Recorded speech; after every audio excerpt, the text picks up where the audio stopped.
Good morning सकाल सकाल उठे खूब ताड़ाहुड़ो आछे आजके और आजके माँ के निये जाबो हॉस्पिटले एक चेकअप करानोर जोन्नो 10 दिन आगे माँ हॉस्पिटल थेके घरे एसेछे तो सकाले उठेई आगे चा फा बसिए এই যে দেখো ফুল তুলতে চলে এসেছি গাছের ফুল জবা ফুল তারপর অপরাজিতা অনেক কিছু ফুল হয়েছে বাগানটা একবার ঘুরিয়ে দেখে দিলাম আর আজকে কি হয়েছে জানো তো আজকে মায়ের জন্মদিন সেটা আমি একদম ভুলে গেছি তার কারণ হচ্ছে সকাল থেকে মাকে নিয়ে দৌড়াদৌড়ি করেছি বাড়ি ফিরলাম 4:45 তারপরেই বেরিয়ে গেছি কাজে প্লাস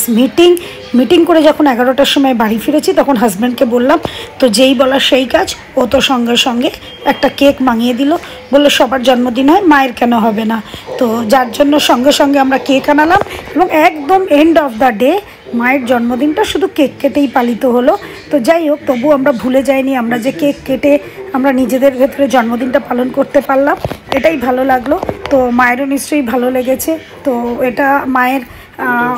তোমার ৭৮তম জন্মদিন তোমরা সবাই উইশ করো তোমরা সবাই আশীর্বাদ করো ভগবানের কাছে প্রার্থনা করো যেন মা সুস্থ থাকে যাতে কোনো রোগ জ্বালা কিছু না হয় এরকম হাসি খুশি থাকতে পারে তো তোমরা দেখো কিভাবে আমরা ছোট্ট করে আমরা নিজেদের মধ্যেই সেলিব্রেশন করলাম।